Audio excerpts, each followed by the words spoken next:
Alors, du coup, au niveau de l'introduction, on a voulu d'abord traiter un petit peu d'un point de vue élève quand même. On a préparé deux problématiques. Une problématique pour vous, niveau master.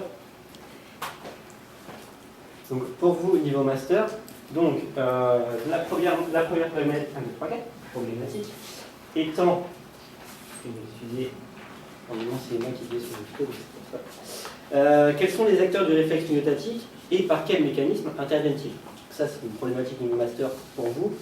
Et pour des élèves, on avait pensé à une autre problématique qu'on pourrait aborder de cette manière. Comment est-il possible que les muscles puissent bouger sans qu'on leur en donne l'ordre, sans qu'il n'y ait de volontarité, de volontariat dans le mouvement. Pour aborder ces problématiques, nous sommes partis sur trois axes. Le premier étant une description de la moelle épinière, qui se trouve être la jonction des voies afférentes et efférentes nerveuses. En deuxième partie, une description du message nerveux afférent, ainsi que les propriétés électriques du message nerveux, électrique et électronique. Et en troisième partie, le message nerveux efférent qui aboutit à la contraction du muscle. Une conclusion et une ouverture seront proposées à la toute fin. Je laisse donc la place à Flora. Alors, dans un premier temps, je vais replacer le contexte dans lequel nous sommes au niveau historique. Donc, on parle du réflexe myotatique, donc on parle du système nerveux de manière générale. Pour cela, eh bien, le système nerveux a été découvert surtout au niveau du XVIIIe siècle par des expérimentations qui ont été effectuées in vivo. Et notamment donc, le réflexe myotatique. Pour en parler, il faudrait que je vous donne une définition du réflexe myotatique. Donc, qu'est-ce que c'est le réflexe myotatique? Eh bien, il y a de nombreuses définitions qui peuvent être données. Notamment, nous avons choisi une parmi d'autres qui peuvent être agrémentées au cours de cet exposé.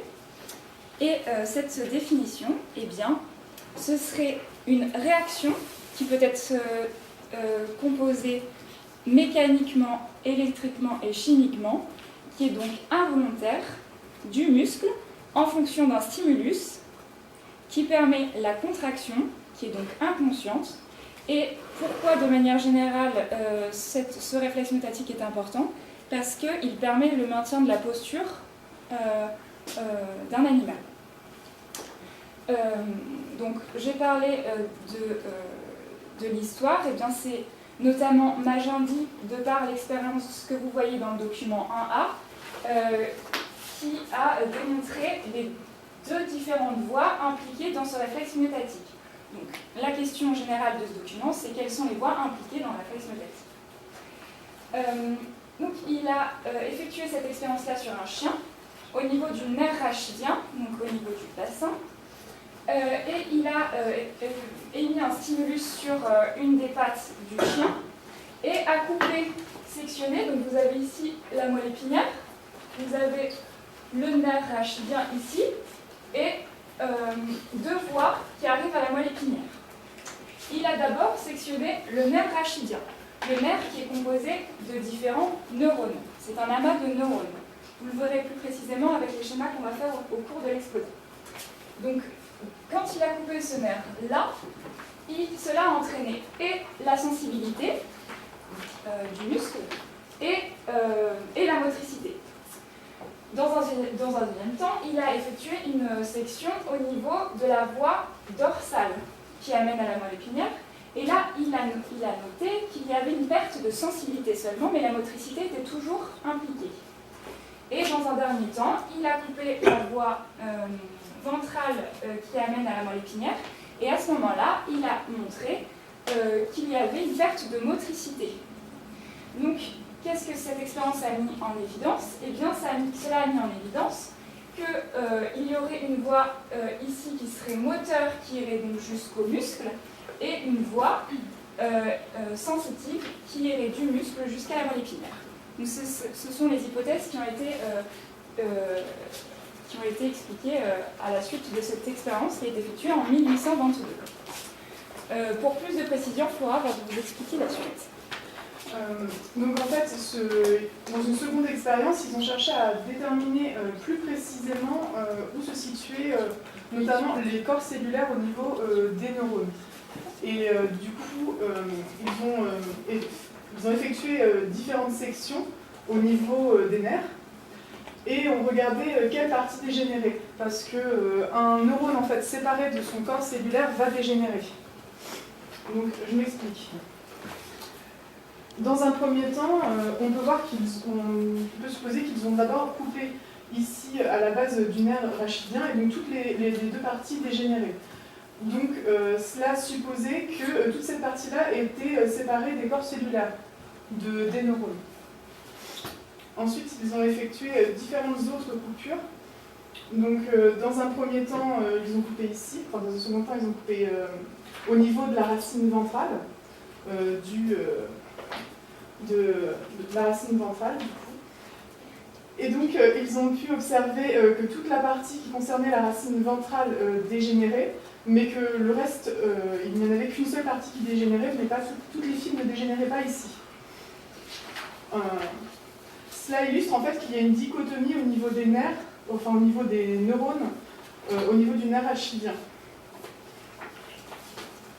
Comme l'a dit Johanna, en fait, il va y avoir une séparation entre la voie motrice et la voie sensitive.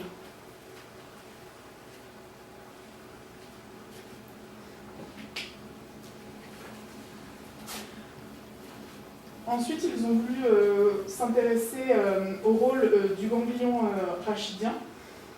Et on voit que si on coupe à ce niveau-là, juste après le ganglion rachidien, en fait, la partie des fibres qui concerne la voie sensitive va dégénérer tout le long, mais pas ici. Donc en fait, ça nous illustre qu'au niveau du ganglion, on va trouver le corps cellulaire de la voie afférente.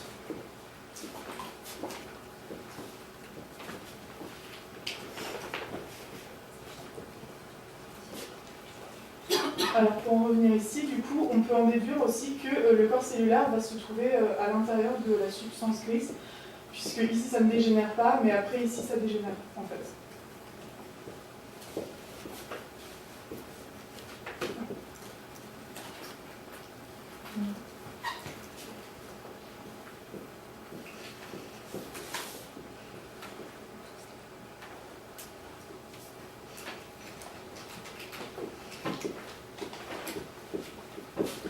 Et donc on a pu en déduire en fait la structure des voies efférentes et afférentes et en fait comment elles sont constituées et à quoi correspond en fait la racine dorsale et la racine ventrale par rapport au nerf rachidien. On a donc d'abord un nerf rachidien qui va avoir les deux fibres et puis une dichotomie qui va s'effectuer. La partie dorsale va concerner les voies afférentes sensitives et la partie ventrale va concerner la voie efférente motrice. En fait.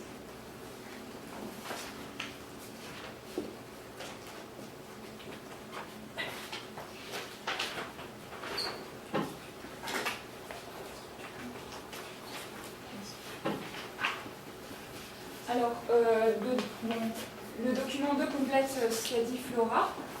C'est une coupe de la structure de la moelle épinière, donc qui met en avant la structure de la moelle épinière.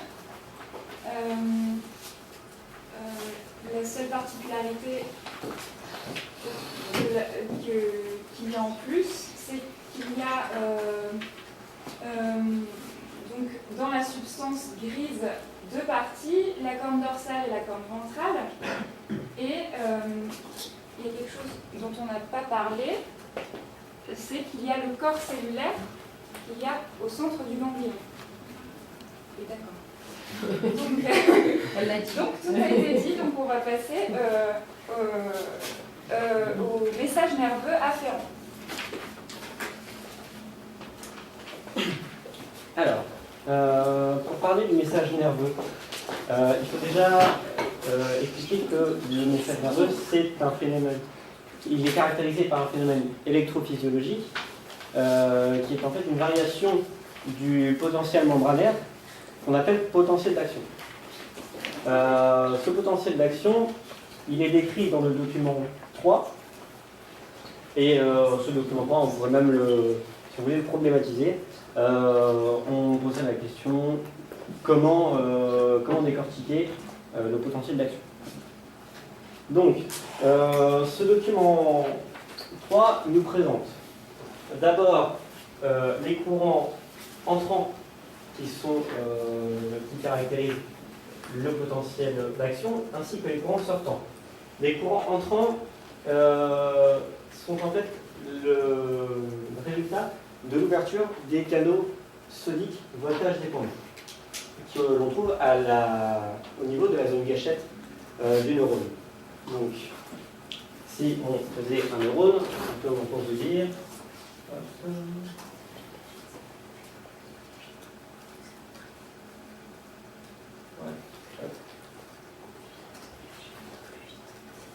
Un neurone très mal fait avec un stylo qui fonctionne par un coup et utiliser.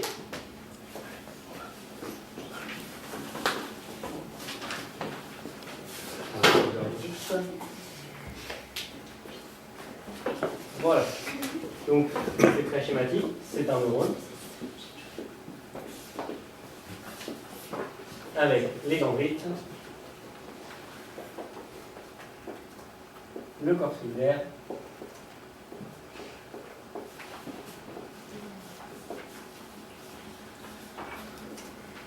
et la partie terminale.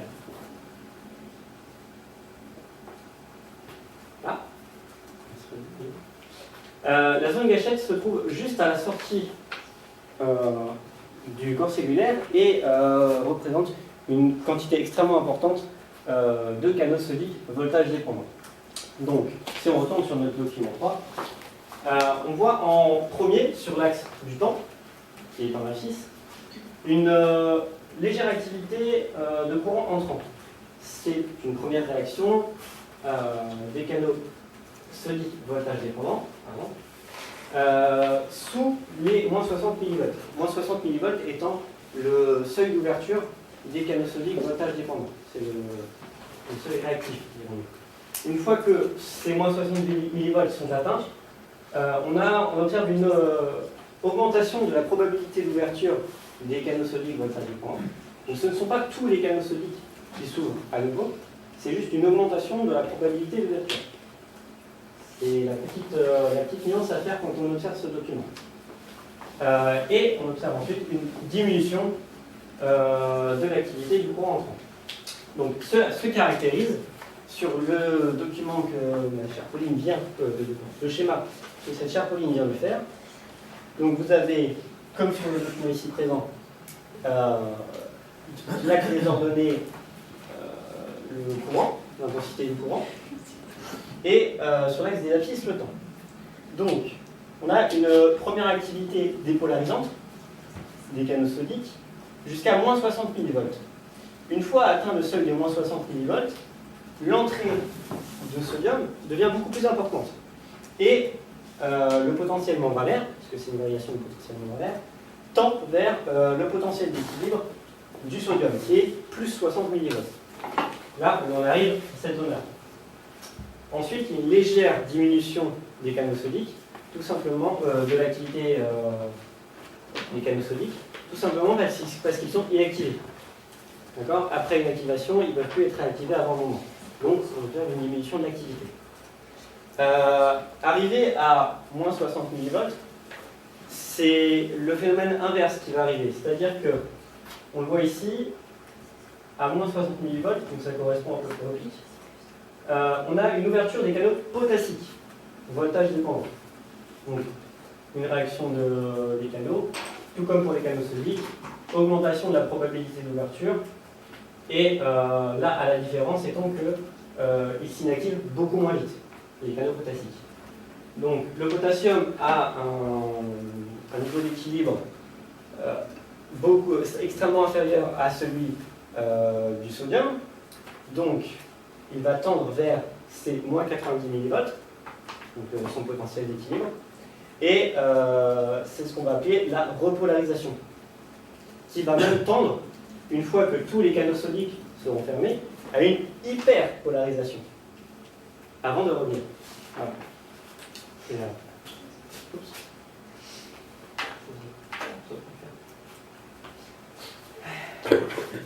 Donc, maintenant qu'on a pu décrire les différentes phases et les bases moléculaires du potentiel d'action, qui représente le message nerveux, comme on disait tout à l'heure, on va pouvoir parler de la structure du canal sodique, voltage dépendant. Laura, le temps. Voilà, on va se placer dans le cas où un canal sodique va s'ouvrir. Donc déjà, la structure du canal sodique en lui-même. Il est donc composé de 4 domaines transmembranaires. 1, 2, 3, 4. Et en fait, c'est au sein même de ces 4 domaines transmembranaires, il y a 6 hélices alpha transmembranaires.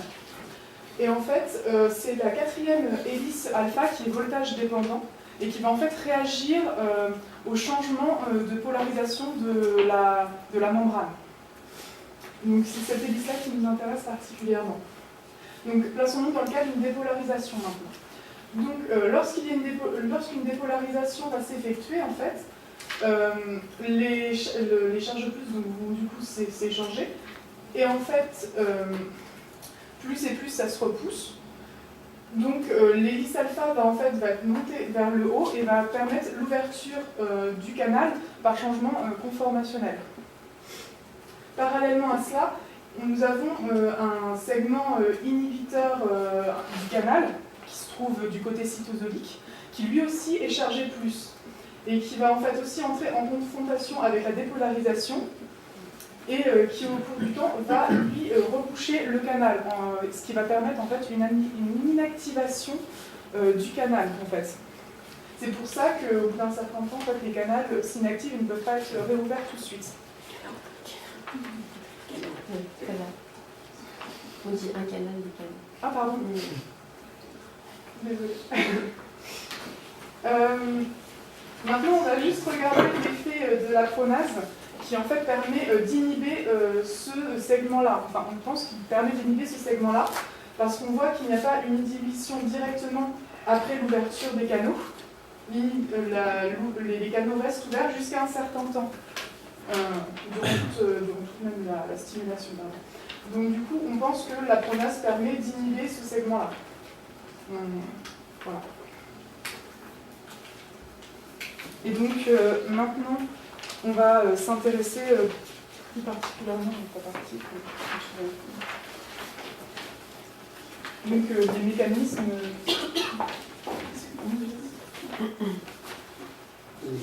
Le message nerveux est différent. Oui, d'accord. Je vais pas aussi le PSDD, excusez-moi, je ne suis pas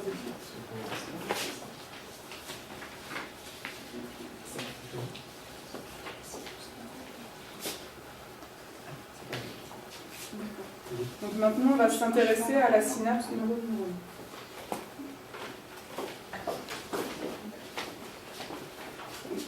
Pour poursuivre le raisonnement de mes collègues, quand on arrive à ce niveau ici, donc entre le lien entre la voie affuérante et la voie efférente, à ce niveau ici, on va avoir une synapse entre deux neurones. Donc on a le message électrique qui arrive, c'est-à-dire le potentiel d'action. Là, on va avoir au niveau de la synapse, ça va passer au niveau chimique avec la libération des vésicules d'acétylcholine. L'exocytose des vésicules d'acétylcholine au niveau du neurone présynaptique est déclenchée par l'arrivée du potentiel d'action qui va faire activer des canaux calciques voltage dépendants. Ces canaux calciques voltage dépendants vont laisser entrer le calcium et on va avoir l'activation de la calmoduline kinase qui va permettre l'exocytose des vésicules d'acétylcholine. L'acétylcholine libérée au niveau de la fente présynaptique vont pouvoir se fixer sur le neurone postsynaptique et ainsi le potentiel d'action va pouvoir se poursuivre au niveau de la voie efférente.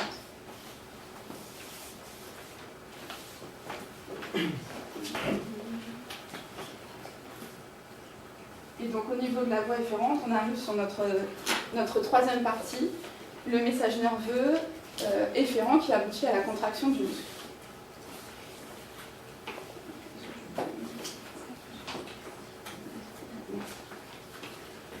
je vais tout d'abord commencer par vous présenter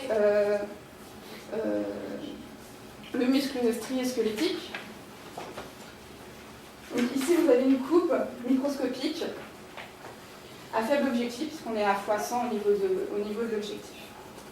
Donc toute cette structure ici, c'est ce qu'on appelle un champ de faisceau. Ce champ de faisceau, il va être composé, donc ici, ce sont les faisceaux musculaires. Et chaque faisceau musculaire est composé de fibres musculaires. Et les fibres musculaires, ce sont les cellules. Les cellules, c'est les fibres musculaires.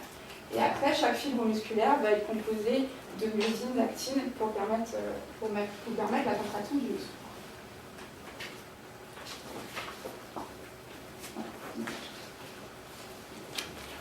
Sur le document 11 que vous avez ici, on a fait une coupe, un marquage immunohistologique pour pouvoir localiser les terminaisons axonales des motoneurones, c'est-à-dire la jonction qu'on a ici entre le motoneurone et les fibres musculaires. Cette jonction, donc c'est la jonction neuromusculaire qui se fait au niveau de la plaque motrice. Et ce que nous montre ce document, c'est qu'en fait, un motoneurone va innerver plusieurs fibres musculaires, mais par contre, une fibre musculaire ne sera innervée que par un seul motoneurone. Et donc le complexe, un motoneurone et les fibres musculaires qui l'innervent, c'est ce qu'on appelle l'unité motrice. Et cette unité motrice va permettre aux muscles de pouvoir se contracter plus ou moins fort selon la réponse. Et donc pour cela, je vais laisser la parole à Romain. Donc par rapport à ce qu'a dit Pauline sur les unités motrices, on regarde le document 12.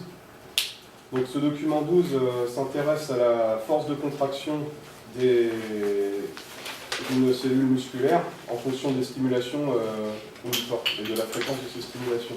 Donc sur ce document, on peut voir que la réponse musculaire, enfin la réponse de la cellule, la force de contraction s'additionne en fonction plus les stimulus sont rapprochés. Et ça met en évidence la sommation temporelle qui dit que... Ça met en évidence la sommation temporelle qui explique le fait qu'une cellule musculaire ou qu'un muscle reçoit plusieurs potentiels d'action dans un laps de temps défini. Ensuite, on s'intéresse du coup au document 13.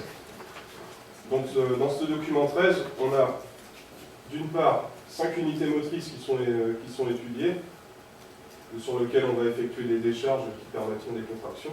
Et on a ici un graphique avec en abscisse le temps et en ordonnée un pourcentage de la force de contraction maximale. Donc, ce qu'on peut voir, c'est que là, une seule unité motrice est recrutée. La force de contraction est très faible. 2 unités motrices sont recrutées. La force de contraction augmente. Et en fait, ce que ça montre, ce document, c'est l'augmentation de la force de contraction. Plus on recrute d'unités motrices, et ça met en évidence la sommation spatiale qui dit que la force de contraction est dépendante d'un nombre de potentiels d'action donné par plusieurs motoneurones en même temps. Donc, ensuite, on a le document 14 qui nous présente les différents types de fibres et les propriétés de leurs unités motrices. Donc, il existe 2 types de fibres, les fibres lentes et les fibres rapides. Et parmi les fibres rapides, donc les fibres de type 2 sont les fibres rapides, les fibres de type 1, les fibres lentes. Parmi les fibres rapides, on peut citer le type 2A, qui est les fibres rapides et fatigables, et le type 2B, qui sont les fibres rapides et endurantes. Et en fait, c'est, comme leur nom l'indique, les fibres rapides seront recrutées plutôt au début, et les fibres lentes seront pour maintenir un effort, une tonicité, un effort plus constant que les fibres rapides. Pardon. Donc, dans le cadre de notre réflexe myostatique, pour entendre ce que disait Renaud, ce qui sera le plus recruté seront les fibres rapides. Voilà. Parce qu'on va pas, le réflexe myostatique étant instantané.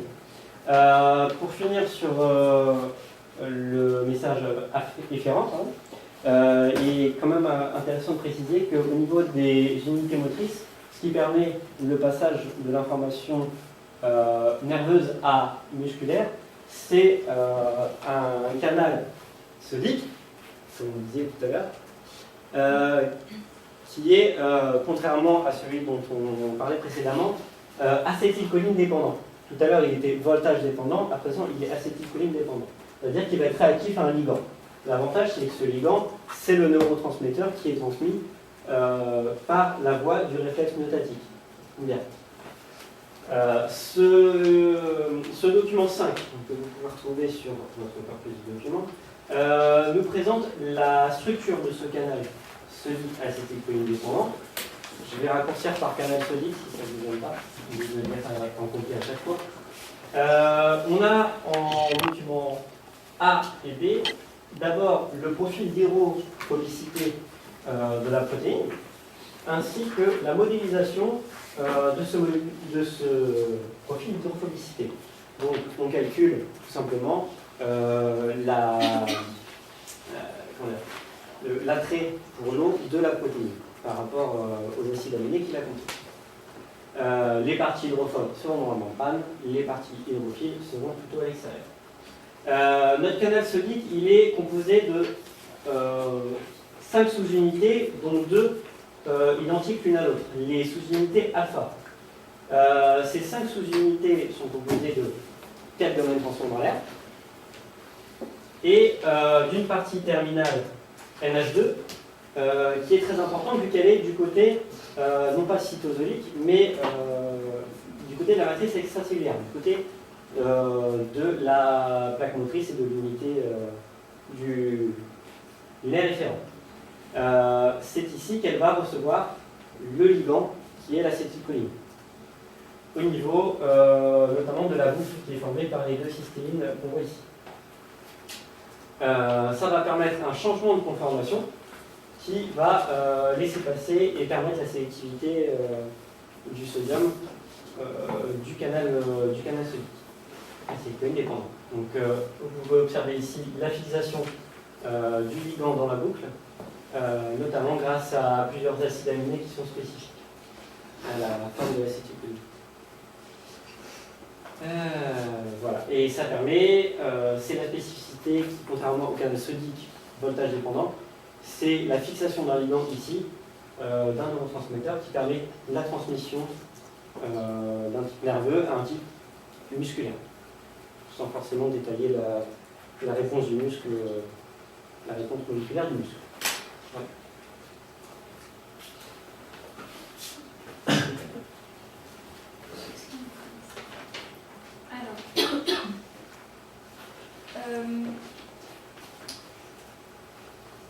Je vais reprendre ce qu'a fait un petit peu.